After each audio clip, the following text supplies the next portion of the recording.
Everyone in the courtroom heard the laughter. It wasn't just the audience, it was her ex-husband, his shark of a lawyer, and even the bailiff snickering at the financial affidavit in her trembling hands. They mocked her worn-out shoes. They ridiculed her $28,000 a year salary.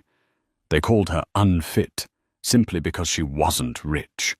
They thought they were witnessing the final destruction of a struggling woman.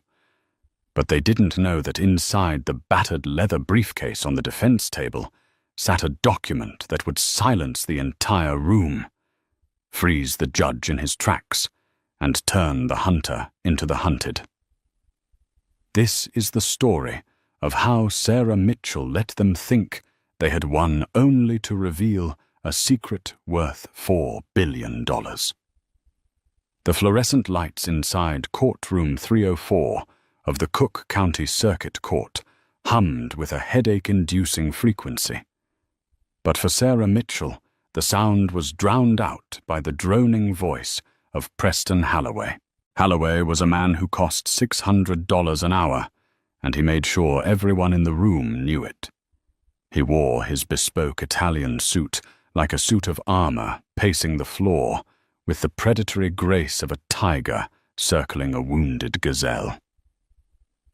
"Your Honor," Halloway boomed, turning his back on Sarah to address Judge Lawrence Kincaid. "We are not here to question Ms. Mitchell's character. We are here to deal with mathematics, and the math is quite frankly depressing." Sarah sat perfectly still at the defendant's table. She kept her hands clasped in her lap to hide the fact that her fingernails were bitten down to the quick. She wore a simple navy blazer she'd found at a consignment shop 3 years ago. It was clean, pressed, and respectable, but next to the glittering cufflinks of her ex-husband Blake Anderson, it looked like a costume. Blake sat behind Halloway, leaning back in his chair, with a smirk that didn't quite touch his eyes. He checked his Rolex a Submariner that cost more than Sarah's car, and sighed theatrically. He was the VP of sales for a mid-sized tech logistics firm, Nexus Global. To the outside world, he was a success story. To Sarah, he was the man who had spent 6 years making her feel small so he could feel big. "Proceed, Mr. Halloway," Judge Kincaid said, peering over his spectacles. The judge was a tired man who had seen too many divorces and had little patience for poverty. "Thank you, Your Honor." Halloway continued, picking up a piece of paper as if it were a soiled tissue. "We are looking at Ms. Mitchell's financial affidavit. Her reported monthly income as an assistant art instructor at a community center is barely $2,000 after taxes. Her rent for a 2-bedroom apartment in the suburbs takes up 60% of that." Halloway turned to the gallery, playing to the crowd. 60%. That leaves roughly $800 for food, utilities, insurance, and the child. He let the silence hang. "My client, Mr. Anderson, earns upward of $300,000 annually, not including bonuses and stock options from Nexus Global. He resides in a gated community. He has a dedicated education trust already established. He can provide stability. Ms. Mitchell can barely provide lunch." Blake leaned forward, whispering loudly enough for the microphone to catch it. "I just want what's best for Leo. I don't want him growing up in a place where they have to water down the milk." A ripple of laughter moved through the courtroom. It was quiet, cruel laughter. Sarah felt the heat rise up her neck. It wasn't true. She never watered down the milk. Leo, their 5-year-old son, was happy. He was loved. They made fortresses out of cardboard boxes and painted masterpieces with finger paints. But in this room, love didn't have a currency symbol attached to it, so it didn't count. "Ms. Mitchell," the judge spoke, his voice dry, "do you have legal representation present? The court notes state you dismissed your public defender." Sarah stood up. Her legs felt heavy, like they were filled with concrete. "Yes, Your Honor. My attorney is running a few minutes late. He had trouble finding parking." Blake snorted. "Probably couldn't afford the garage fees." Holloway chuckled, shaking his head. "Your Honor, with all due respect, this is a stalling tactic. Ms. Mitchell has clearly realized the hopelessness of her financial standing. We are asking for full custody to be awarded to Mr. Anderson immediately, with supervised visitation for the mother, pending a review of her living conditions." "Supervised?" Sarah blurted out, her voice cracking. "I'm his mother. I've raised him every single day while he was on business trips." "And you did a lovely job," Holloway said, his voice dripping with condescension. "But we are talking about his future now. We are talking about private schools. Equestrian lessons. A life Ms. Mitchell, not a survival strategy. I object to the characterization that my client is merely surviving." A voice came from the back of the room. The heavy oak doors swung open. The room turned. Entering the court wasn't a shark in a shiny suit. It was an elderly man, perhaps in his late 70s. He wore a tweed suit that looked like it smelled of pipe tobacco and old libraries. He carried a battered leather briefcase that had seen better decades, let alone days. He walked with a cane, but his movement was steady rhythmic. Click, step, click, step. Blake whispered to Holloway. "Is that him? He looks like he wandered out of a nursing home." Holloway smirked. "Let him talk. This will be over in 10 minutes. The old man reached the defense table and nodded to Sarah. "Apologies for the delay, Sarah. The security checkpoint had an issue with my hip replacement." Sarah exhaled a breath she felt she'd been holding for months. "It's okay, Arthur." Arthur P. Jenkins was not a high-powered divorce attorney. He was a contract lawyer who mostly handled estate planning for retirees in Sarah's neighborhood. Blake and Holloway had looked him up weeks ago and laughed. He had no website, no LinkedIn, just a phone number in the yellow pages. "State your name for the record."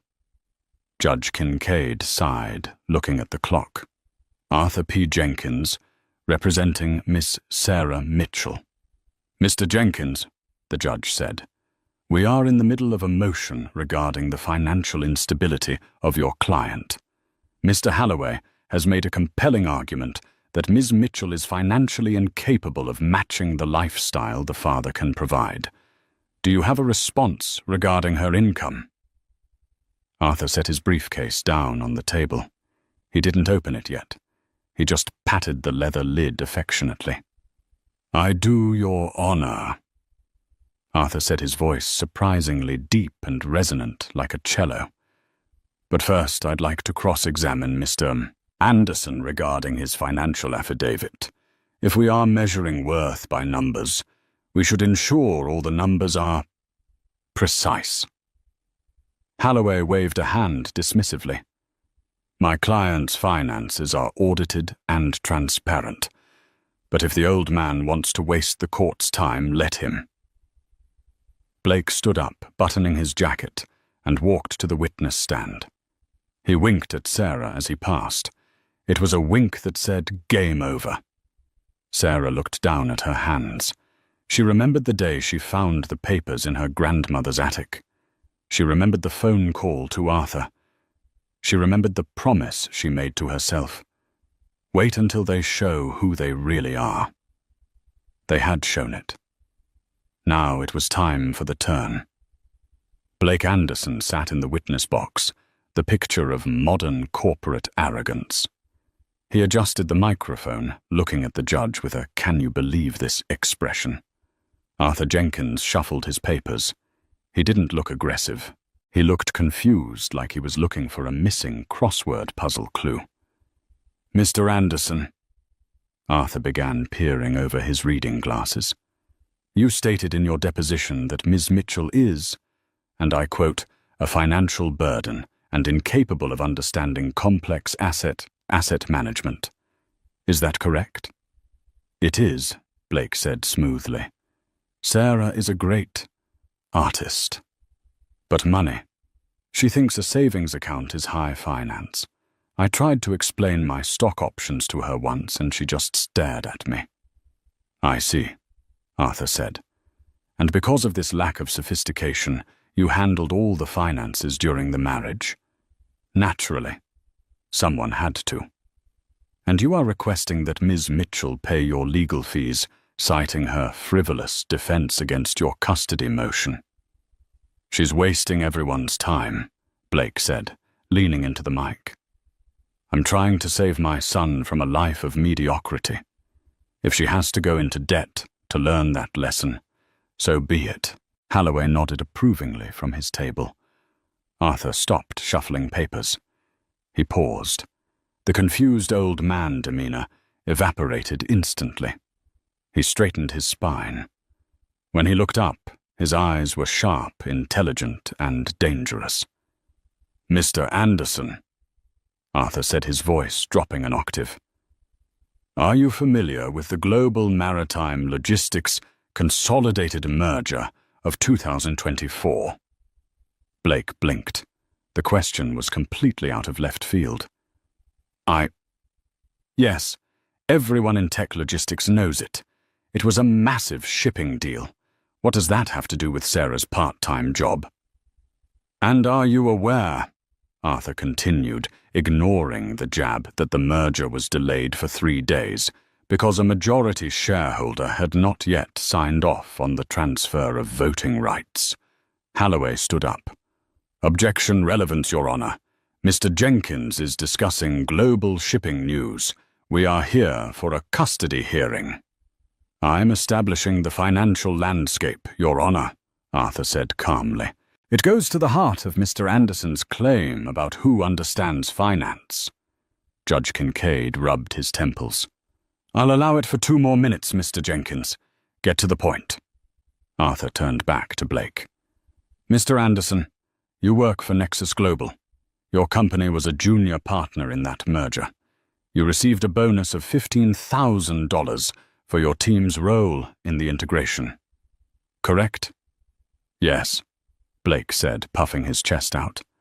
I led that integration. 15,000, Arthur mused. A tidy sum. And you used that bonus to put a down payment on your new Porsche, which you listed as a primary asset to prove your stability to this court.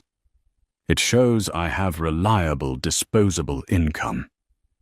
Right, Arthur said. He walked back to the defense table and placed his hand on the latches of the battered briefcase. Click, click. The sound echoed in the silent room. Mr. Anderson, you mocked Ms. Mitchell for her salary. You mocked her for her lack of sophistication. You claimed she brings nothing to the table. Arthur lifted the lid of the briefcase. He pulled out a single document. It wasn't a thin sheet of paper. It was bound in heavy blue cardstock, stamped with a wax seal that looked older than the courthouse itself. Tell me, Mr. Anderson, Arthur said, walking the document toward the witness stand. In your extensive research into global maritime logistics, did you ever encounter the name the Van der Hoeven Trust? Blake frowned. The color drained slightly from his face. The Van der Hoeven Trust. That's the holding company, the quiet money behind the merger. They own half the shipping lanes in the North Atlantic. Correct, Arthur said. He stopped 3 feet from Blake. And did you know that the Van der Hoeven Trust has a sole beneficiary, a single living heir who holds the voting rights for 51% of the conglomerate? I don't follow. Mr. Holloway, Arthur said, turning to the opposing lawyer. You asked how Ms. Mitchell could afford a brand-name cereal. You asked how she could provide a future for her son. Arthur handed the document to the bailiff. Please give this to the judge, and a copy for Mr. Halloway." The room went deadly silent as the judge took the document. He put on his glasses. He opened the first page. The judge's eyebrows shot up. He adjusted his glasses. He looked at the paper, then at Sarah, then back at the paper. He turned the page. He looked at the signature at the bottom. "Mr. Jenkins," the judge said, his voice trembling slightly. "Is this authenticated?" "Notarized by the High Court of The Hague and the Southern District of New York." "Your Honor," Arthur said. "What is it?" Blake demanded, his voice losing its smooth edge. "What is that?" Arthur turned to Blake, a small, cold smile playing on his lips. "Mr. Anderson, you have been bragging about your $300,000 salary. You have been bullying a woman you thought was a destitute art teacher." Arthur pointed a finger at Sarah, who was now looking up, her eyes clear and dry. "You are looking at Sarah van der Hoven Mitchell. Her grandmother was Eleanor van der Hoven, the matriarch of the Dutch shipping dynasty. When Elena passed away 6 months ago, the trust was unlocked."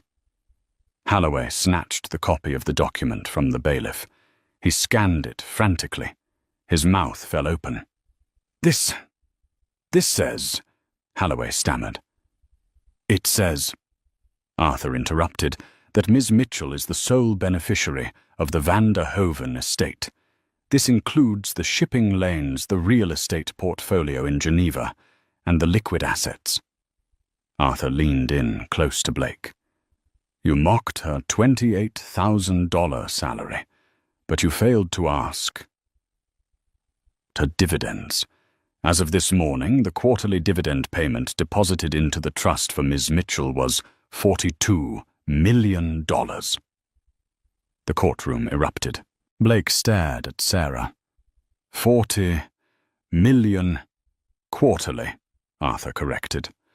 "Her total inheritance, conservatively estimated, is valued at $4.2 billion. Sarah finally spoke. She didn't shout. She just leaned into her microphone. "I didn't want Leo to grow up like you, Blake," she said softly. "Obsessed with money, thinking it makes you better than people. So I lived on my salary. I lived small. But you tried to take him away from me because you thought I was poor. You thought you could buy justice." She stood up, and for the first time she looked like the billionaire she was. "You wanted to talk about math. Blake? Let's talk about math. You have a Porsche. I can buy the factory that makes them." Halloway dropped the paper. It fluttered to the floor like a dying bird. But the drama was far from over, because while the money was revealed, the custody battle was still a legal war. And Blake Anderson wasn't the type of man to walk away from $4 billion. He was the type of man to try and steal it. The silence in courtroom 304 was no longer the silence of boredom. It was the heavy, suffocating silence of a bomb that had just gone off, but hadn't finished destroying the building. Judge Kincaid sat frozen, the blue-bound document resting in his hands like a holy relic. He looked at the figure 4.2 billion.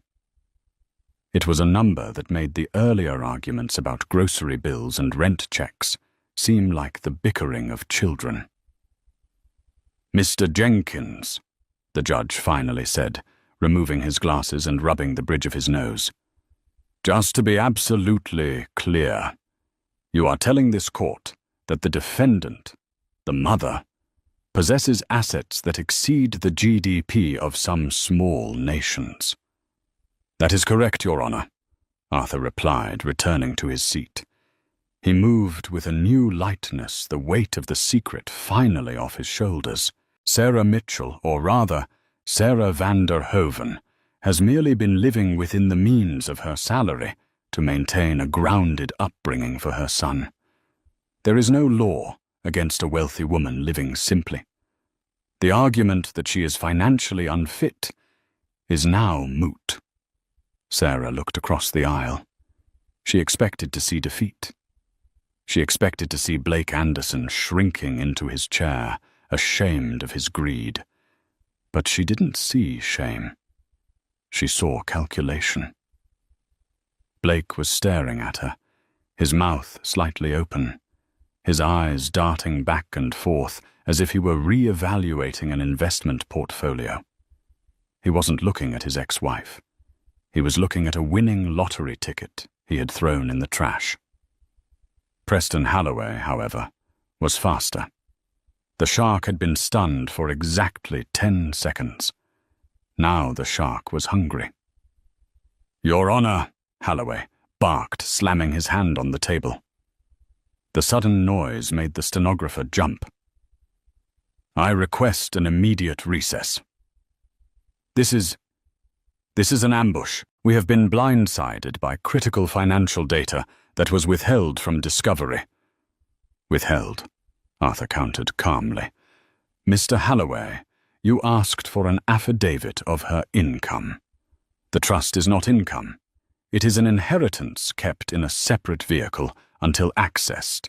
Sarah has not accessed a penny of it. Therefore, her affidavit was perfectly accurate. She lives on $28,000 a year. It's material information." Holloway screamed, his face turning a shade of plum.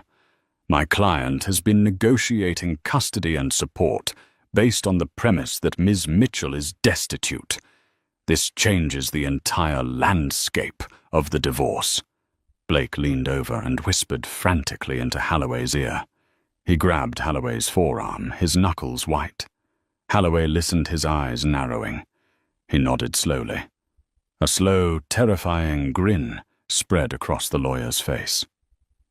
Sarah felt a chill run down her spine. "Why are they smiling, Your Honor?" Holloway said, smoothing his tie and lowering his voice to a dangerous, silky tone. "We withdraw our motion for full custody based on financial instability." "Wise," Judge Kincaid grunted. "However," Holloway continued, stepping out from behind his table. He walked toward Sarah, not looking at the judge. "We are now filing an emergency motion regarding the equitable distribution of marital assets." Arthur stood up. "Objection. The divorce decree was agreed upon in principle months ago. We are only here for the custody hearing." "Agreed upon in principle," Holloway said, spinning around to face the room. "But not signed, not finalized, and more importantly based on a fraudulent financial disclosure." Holloway turned to the judge. "Your Honor, Ms. Mitchell's grandmother passed away 6 months ago. Is that correct?" Arthur hesitated. "Yes, approximately." "And 6 months ago," Holloway pressed, "Ms. Mitchell and Mr. Anderson were still legally married. They were living in separate houses, yes, but the divorce was not final. In the state of Illinois, inheritance is generally considered separate property." He paused for effect. "Unless," Holloway shouted, pointing a finger at Blake. "Unless there was a reasonable expectation of shared future assets that influenced the financial decisions of the marriage. Furthermore, if the beneficiary commingled any aspect of that potential inheritance with marital funds, the protection is pierced." "She didn't spend a dime," Arthur argued. "There is no commingling. But there is deception," Holloway roared. "Mr. Anderson paid for the mortgage. Mr. Anderson paid for the car. Mr. Anderson paid the debts. All while his wife was sitting on a secret fortune. That is financial infidelity. Your Honor, it is fraud. And because of that fraud, we argue that the prenuptial agreements are void. We argue that the inheritance received while they were legally husband and wife is subject to division." Blake stood up, looking at Sarah with a look of mock betrayal. "Sarah," he said, his voice trembling with fake emotion. I worked 80-hour weeks. I missed birthdays. I stressed myself into an ulcer to provide for us. And you? You were a billionaire. You watched me struggle and you didn't help. You let me pay for everything while you sat on a mountain of gold. It was a masterclass in gaslighting. Suddenly the man who had mocked her for being poor was playing the victim of her wealth. I didn't tell you, Sarah said, her voice shaking, because I knew this would happen. I knew you'd only love the money, not me. Order. Judge Kincaid banged his gavel. Mr. Holloway, are you suggesting that Mr. Anderson is entitled to a portion of the Van der Hoeven estate? Not a portion, Your Honor, Holloway said, buttoning his jacket. Since there was fraud and non-disclosure during the marriage, we are claiming that the assets are communal. We are suing for 50%. The room gasped. 50% of $4 billion. $2 billion. Blake Anderson leaned back in his chair. He looked at Sarah. He mouthed one word. Checkmate. The recess lasted an hour, but to Sarah it felt like a lifetime. She sat in a small consultation room with Arthur. The air conditioner rattled, blowing cold air onto her sweat-dampened skin. Can they do that? Sarah asked, pacing the small room. Arthur, tell me the truth. Can they take half? Arthur sat at the small metal table, polishing his glasses. He looked older than he had in the courtroom. The energy of the reveal had faded, replaced by the grim reality of procedural law. In a perfect world. No, Arthur said heavily. Inheritance is separate property. It belongs to you, not the marriage. That's the law. But, Sarah pressed, I hear a but in your voice. But Holloway is good. He's dirty, but he's good, Arthur admitted. He's going to argue equitable estoppel. He's going to say that by letting Blake pay for everything, while you had access to these funds, you effectively used his money to protect your own capital. He'll argue that you treated the marriage as a business transaction, where you defrauded the partner. Arthur sighed. If the judge buys the argument that your non-disclosure caused Blake financial harm, that he wouldn't have worked so hard or spent so much if he had known the judge could order a settlement. Maybe not 50%. But even 10% is $400 million. And worse. Worse, if the assets are frozen pending litigation, Arthur said, looking her in the eye. Holloway will petition for Blake to have temporary custody of Leo. He'll argue that you are currently under investigation for financial fraud and perjury. Sarah slammed her hand against the wall. He doesn't want Leo. He wants the leverage. He'll trade Leo for a payout.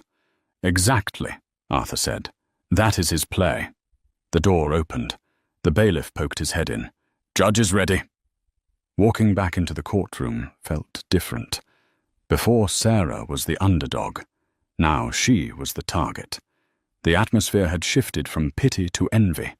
Everyone looked at her, the bailiff, the clerk, the random people in the gallery. They weren't seeing a mother anymore. They were seeing walking money. Judge Kincaid looked stern. He had clearly spent the recess reading case law. Please be seated, the judge said. I have reviewed the emergency motion filed by Mr. Holloway. Holloway stood looking confident. He had spent the recess giving an interview on the courthouse steps, spinning the story of the poor, deceived husband. Mr. Jenkins, the judge addressed Arthur, the timeline is problematic for your client. The date of death for Elena van der Hoeven was November the 12th. The initial filing for divorce was November the 14th. 2 days later. A coincidence, Your Honor, Arthur said. Ms. Mitchell was grieving. She wasn't thinking about filing papers. Or, Holloway interjected. She waited until the trust was secure, then filed for divorce, hoping to hide the asset before the discovery phase. It looks like premeditated shielding of marital assets. Ms. Mitchell, the judge asked Sarah directly, did you use any marital funds to facilitate the transfer of this inheritance? Did you use the family car to drive to the lawyer? Did you use the family phone plan to call the executors? Sarah froze. I drove my car, which is in Blake's name because his credit was better. I used my phone. On the family plan. Holloway threw his hands up. There it is. Marital resources used to secure the asset that opens the door. Your Honor. It was a ridiculous technicality. Using a phone plan to call a lawyer shouldn't cost a woman $2 billion. But in high-stakes divorce court, ridiculous technicalities were weapons of mass destruction. Your Honor, Blake spoke up, his voice somber. I don't want to hurt Sarah.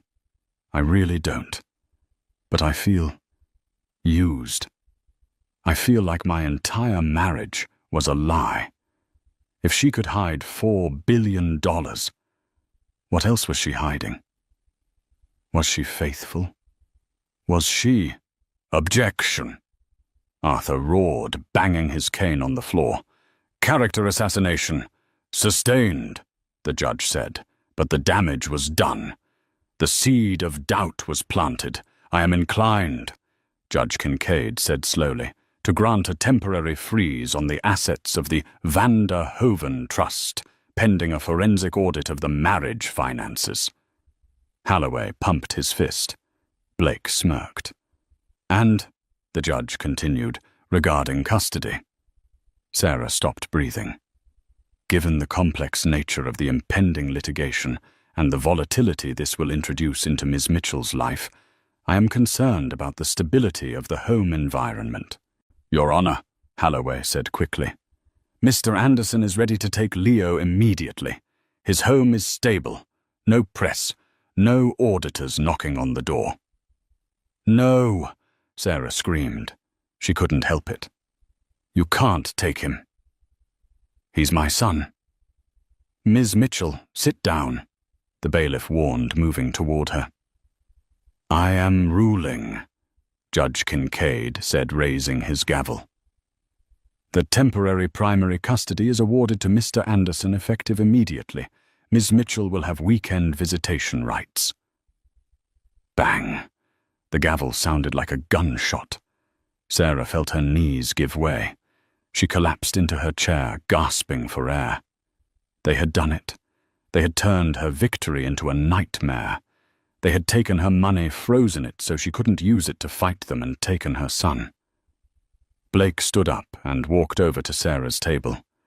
He leaned down close to her ear. You should have just told me, Sarah. He whispered, his voice cold and dead. We could have been a power couple. Now I'm going to take half your money, and I'm going to raise our son to hate you. I'm going to buy him everything you couldn't, and by the time he's 10, he won't even remember your name. He straightened up, buttoned his suit jacket, and walked out of the courtroom like a king. Arthur Jenkins sat motionless. He stared at the closed doors. Arthur, Sarah sobbed, grabbing his sleeve. Do something, you said. You said the inheritance was safe. Arthur turned to her. His eyes were no longer kind. They were furious. But not at her. I said the inheritance was safe, Sarah. And it is. Arthur opened his briefcase again. He pulled out a second document. It was smaller, handwritten on yellow legal paper. Holloway made a mistake, Arthur murmured. A classic, arrogant mistake. He assumed the Vander Hoven Trust was the only card we had. What? Sarah wiped her eyes. What do you mean? He argued that because the grandmother died on November the 12th, the money is marital property. Arthur said, his voice dropping to a conspiratorial whisper. But he forgot to ask one very specific question. He forgot to ask which grandmother. Sarah stared at him. I only have one grandmother. Elena. No. Arthur smiled, and it was a terrifying smile. You had a step-grandmother, Eleanor's partner, a woman named Martha, and Martha didn't die 6 months ago. Arthur tapped the yellow paper. She died 30 years ago, and she left a dormant account, an account that predates your marriage, predates your birth, an account that Holloway doesn't know exists because it's not in the trust. It's in a private holding in the Cayman Islands. Arthur stood up. Let him take Leo for tonight. Let him think he's won. Because tomorrow morning we aren't going to fight him in family court. Where are we going? Sarah asked. We are going to federal court, Arthur said. Because what Blake Anderson did with Nexus Global during that merger, the one I asked him about, that wasn't just a bonus he received. Arthur looked at the door where Blake had exited. I have proof that Blake committed insider trading to buy that Porsche, and tomorrow we aren't suing for custody. We are sending the FBI to his front door. The champagne in Blake Anderson's glass cost $300 a bottle. It tasted like victory.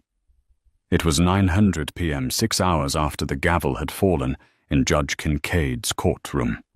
Blake was pacing the marble floors of his living room in the exclusive Highland Estates gated community. Outside, the autumn wind whipped against the floor-to-ceiling windows, but inside the fire was roaring and the mood was electric. Preston Holloway sat on the Italian leather sofa loosening his tie. He looked exhausted, but smug.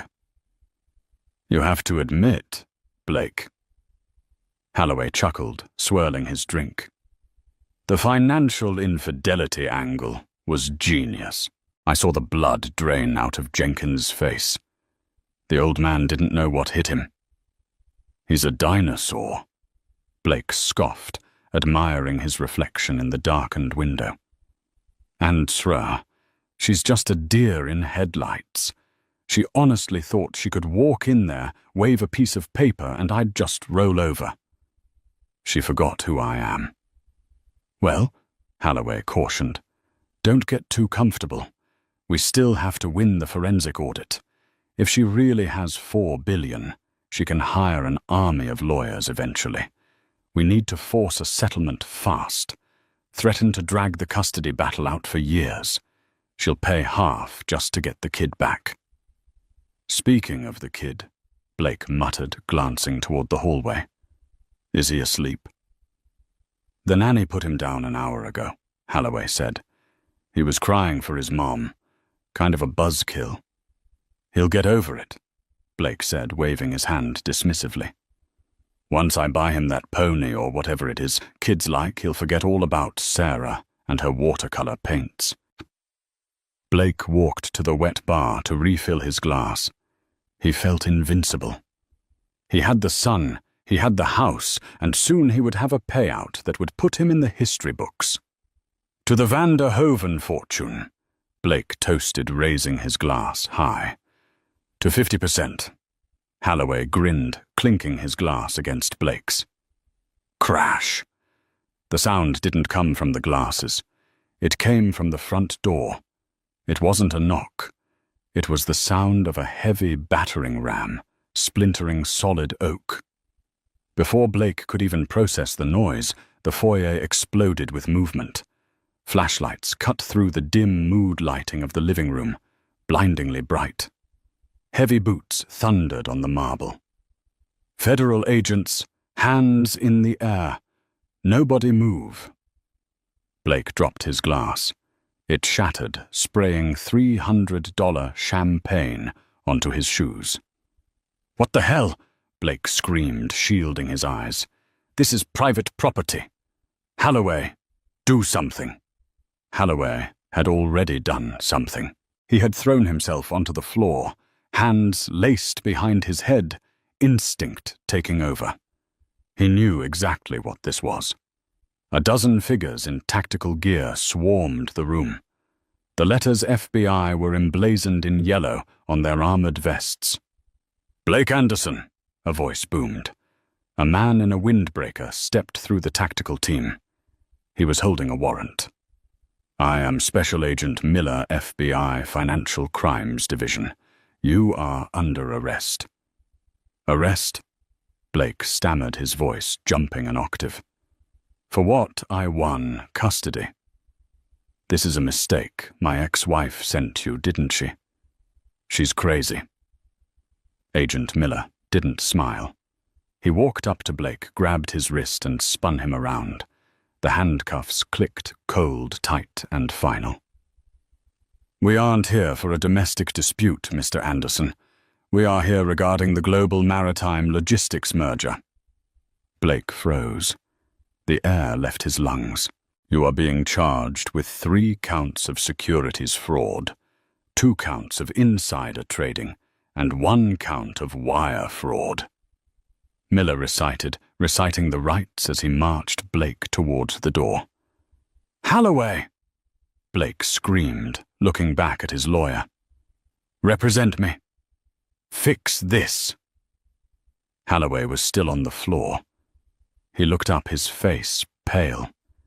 He saw the specific agent securing Blake's laptop and phone. He saw the seriousness of the charge. I practice family law."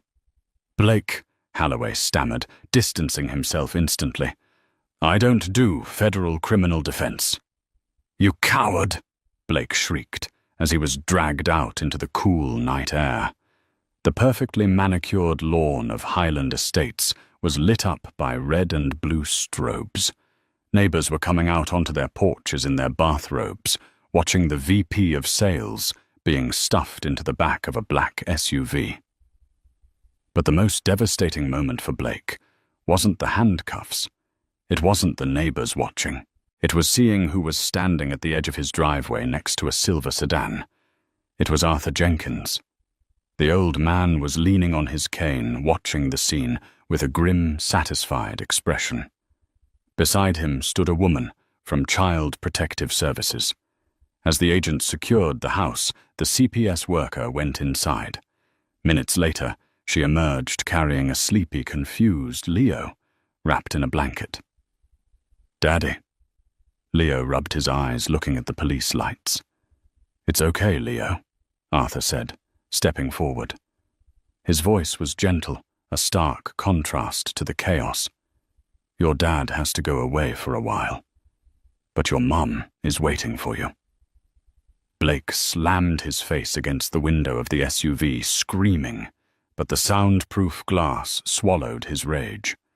He watched as Arthur Jenkins opened the car door for Leo, safe and calm.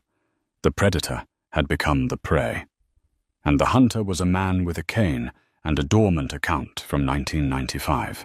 The interrogation room inside the federal building in downtown Chicago was designed to strip a man of his soul layer by layer.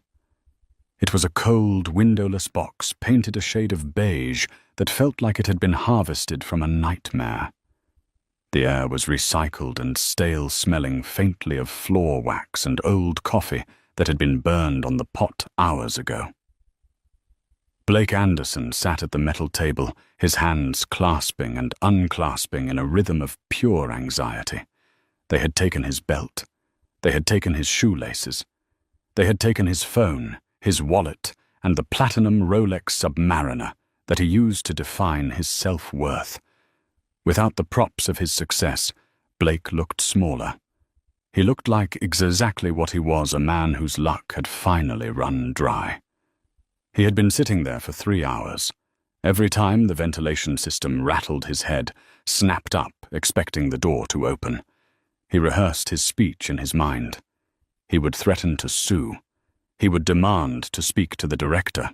He would charm his way out of this, just like he had charmed his way into boardrooms and country clubs. "It's just a misunderstanding," he told himself, sweat prickling his hairline. "Holloway will fix this. Holloway always fixes this." The heavy steel door buzzed. The sound was electric and harsh, vibrating through the table. Blake straightened his spine, trying to summon the ghost of his corporate arrogance. "It's about time," he muttered, preparing to unleash a tirade. The door swung open. Special Agent Miller walked in first. He was a man made of sharp angles and silence, holding a thick manila file under his arm. But it wasn't Miller who made Blake's blood turn to ice. It was the man following him, Arthur Jenkins. The old lawyer walked in with the slow, deliberate pace of a funeral procession. He didn't look like a man who had been up all night. He looked fresh, alert, and terrifyingly calm. He leaned his cane against the wall and stood in the shadows, his eyes fixed on Blake. "What is he doing here?" Blake demanded, his voice cracking on the first syllable. He pointed a shaking finger at Arthur. "That's my wife's divorce lawyer. This is a conflict of interest. I want my attorney. Where is Preston Halloway?" Agent Miller didn't answer immediately. He pulled out a metal chair, the legs screeching against the linoleum floor, and sat down opposite Blake. He placed the file on the table, aligning the edges with geometric precision. "Your attorney isn't coming, Mr. Anderson," Miller said. His voice was flat, devoid of sympathy. "What do you mean he's not coming?" "I pay him $600 an hour. Mr. Halloway has formally recused himself from your defense," Miller explained, opening the file. "In fact, as we speak, Mr. Halloway is in an interview room down the hall with the Bar Association and the U.S. Attorney's Office. He is currently negotiating a plea deal to retain his license to practice law." Blake blinked, his mouth falling open. He's talking. He is singing," Miller corrected. He was quite eager to explain that he had no knowledge of your insider trading activities. He claims he was merely a pawn in your deception.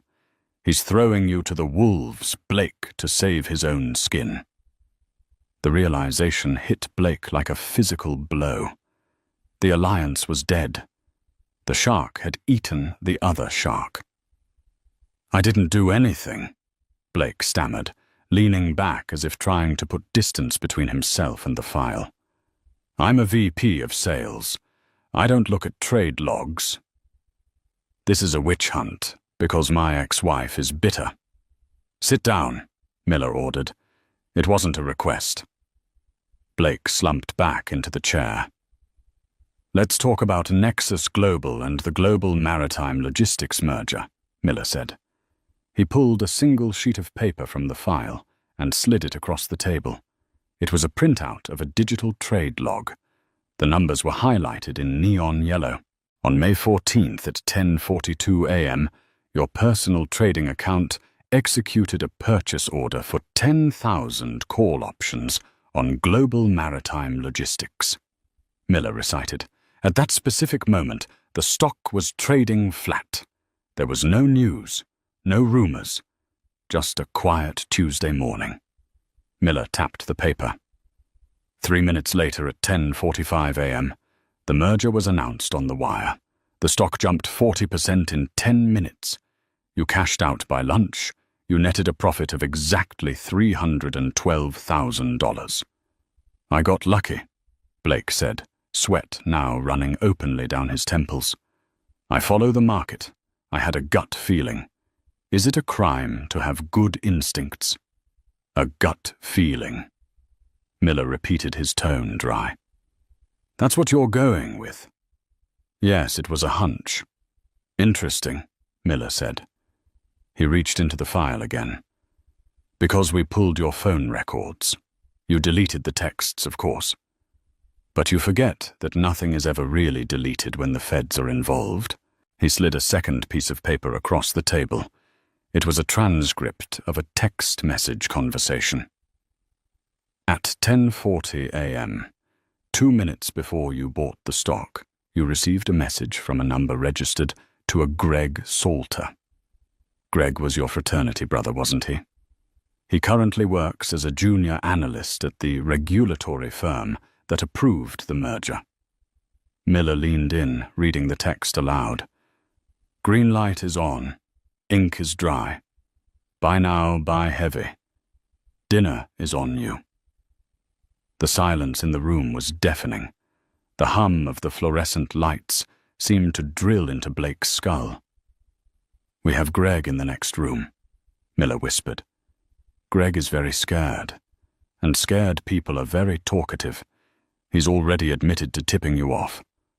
Blake put his head in his hands. The room was spinning. The Porsche, the gated community, the tailored suits, it was all dissolving into smoke. Insider trading carries a maximum sentence of 20 years per count, Blake, Miller said, leaning back. Plus fines, plus restitution. And since you used the proceeds of a federal crime to secure a mortgage across state lines, we've tacked on wire fraud. You are looking at a very, very long time in a very small cell. Blake looked up. His eyes rimmed with red. It was just a bonus. Everyone does it. Why are you destroying my life over one trade? Not everyone mocks the mother of their child for being poor while committing felonies to pretend they are rich. A voice spoke from the corner. Blake snapped his head toward the shadows. Arthur Jenkins stepped into the light. You set me up. Blake hissed, his fear momentarily replaced by venom. That day in court, when you asked me about the merger, you weren't establishing my finances. You were laying a trap. I asked you if you were the lead on the integration. Arthur corrected his voice, calm and melodic. I needed you to confirm under oath on the public record that you had intimate knowledge of the company's timeline. You swore you did. You tied yourself to the crime scene, Mr. Anderson. I didn't dig your grave. I just handed you the shovel. Blake stared at the old man. He realized now that Arthur Jenkins wasn't just a dusty estate lawyer. He was a grand master who had been playing 5 moves ahead while Blake was still reading the instructions. Agent Miller cleared his throat. Here is the situation, Blake. The federal case is airtight. You are going to prison. The only question is for how long. And more importantly, where? Miller gestured to Arthur. Mr. Jenkins here has a proposition regarding the pending state charges. State charges, Blake whispered. What state charges? Arthur stepped forward, placing his hands on the back of the empty chair next to Miller. Perjury, Arthur listed, counting on his fingers. Fraud upon the court, falsifying financial affidavits, and attempted extortion of a minor for financial gain. I have the paperwork drafted. I can file these charges with the Cook County District Attorney tomorrow morning. Arthur leaned in close. If I file those charges, Blake, you won't go to federal prison. Not yet. You will sit in the Cook County Jail holding a waiting trial for the next 3 years. Then you will serve state time. And only then will you be transferred to federal custody. You'll be 70 years old before you see a golf course again. Blake felt like he couldn't breathe. What do you want? Arthur reached into the inside pocket of his tweed jacket. He pulled out a single document. It wasn't bound in blue cardstock. It was simple white paper. I want you to sign this. Blake looked at the bold heading at the top of the page, Voluntary Relinquishment of Parental Rights. You want me to give up Leo? Blake choked out. He's my son. Is he? Arthur asked, his voice suddenly hard as iron. Or is he just another asset? Something to be leveraged. You were willing to trade his happiness for a payout. Blake, you were willing to take him from a loving mother just to hurt her. I can't just sign him away. If you sign, Arthur continued, ignoring the plea, Sarah will decline to press the state charges. You will deal only with Agent Miller here. You cooperate with the feds. You give up Holloway. You plead guilty. Maybe with good behavior you're out in 8 years. You can restart your life. Alone. Arthur slid a pen across the table. It clicked against the metal surface. But Leo is done with you. He deserves a parent who doesn't view him as a bargaining chip. Blake looked at the pen. Then he looked at his reflection in the one-way mirror. He saw a man who had lost everything. He thought about the county jail, the violence, the noise, the decades of lost time. He thought about the $4 billion he had almost touched. He realized with a sickening jolt that he never really cared about the boy. He cared about winning, and he had lost. Does she hate me? Blake asked, his voice barely a whisper. He looked up at Arthur, looking for absolution. Arthur didn't give him any. She doesn't think about you at all, Blake, Arthur said coldly. She's busy being a mother. Blake picked up the pen. His hand shook violently. He pressed the tip to the paper. Scritch. Scratch. He signed his name. It was a messy, defeated scrawl. Arthur snatched the paper away the second the pen lifted. He checked the signature, nodded once to Agent Miller, and turned his back on Blake Anderson forever. The lobby. 30 minutes later, Arthur Jenkins walked out of the elevators and into the expansive lobby of the Federal Building. The morning sun was just beginning to stream through the high glass windows, cutting through the dust motes dancing in the air. Sarah Mitchell, Sarah van der Hoven, was sitting on a wooden bench near the security checkpoint. She wasn't wearing designer clothes. She was still in her navy blazer, looking tired with dark circles under her eyes. But she held herself differently now. The hunch of poverty was gone. Curled up in her lap, wrapped in a blanket provided by CPS, was Leo.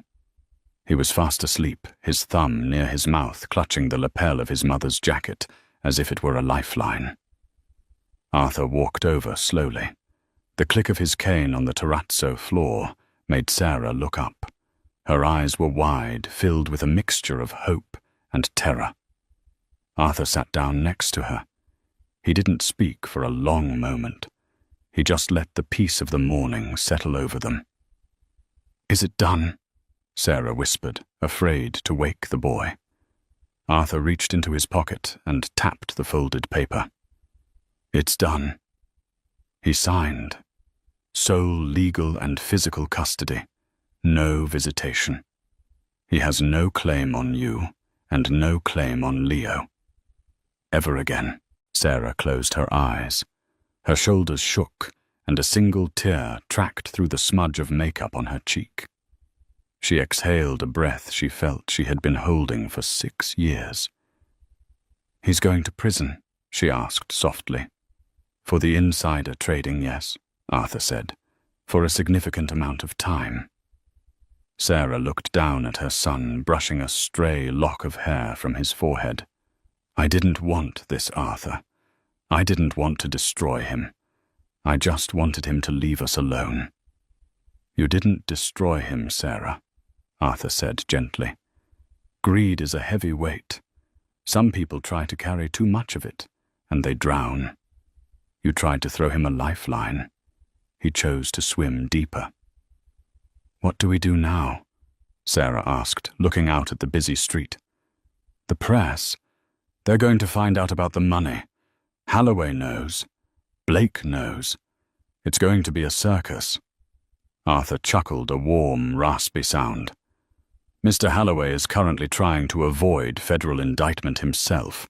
He won't be leaking anything to the press. And as for the money, the trust has resources. We can move you. Tonight. Somewhere quiet. Switzerland. The Hamptons. Somewhere you can disappear." Sarah adjusted Leo in her arms. She felt the warmth of his small body, the steady rhythm of his breathing. She looked at the city outside the city, where she had struggled, where she had counted coupons, where she had fought for every inch of her life. "I don't want to run Arthur," she said, her voice finding a new strength. "I haven't done anything wrong. This is my money. This is my son. And this is my life." She stood up, lifting Leo effortlessly. She looked like a billionaire. She looked like a warrior. "I think I'm going to stay right here," Sarah said, a small smile touching her lips. "I drove past the old community center last week. They're closing it down due to lack of funding." She looked at Arthur.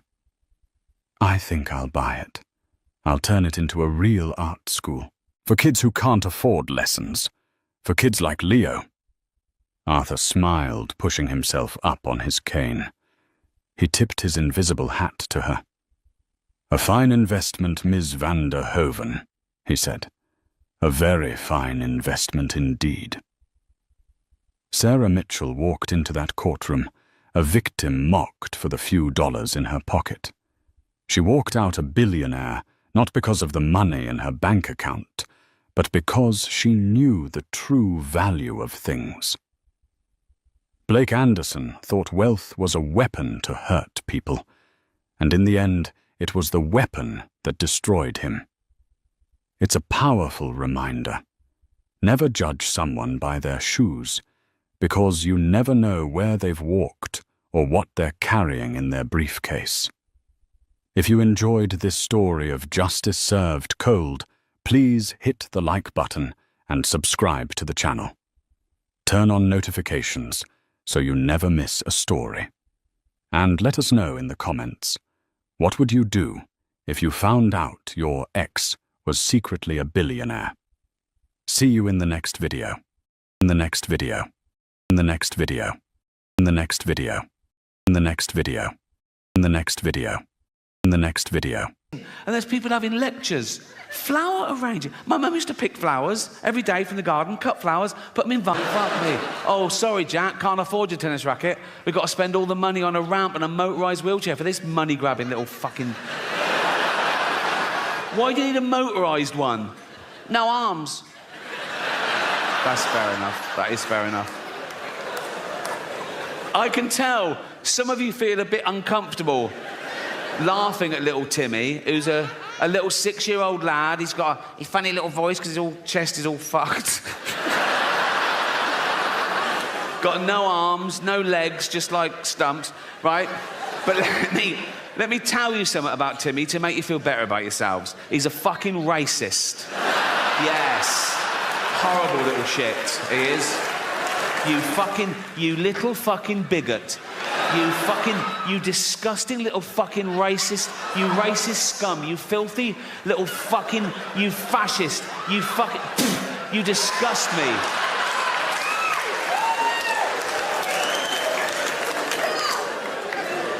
Homophobic? Yeah. He's like, they're not like us. Nothing's like you disgusting little fucking, you prejudiced little piece of, you ball of hate. You disgusting little fucking racist homophobe. I wish we'd had a scan. You absolute,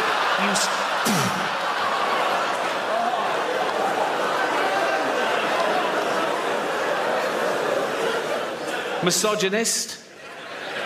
If he could, he'd rape. There's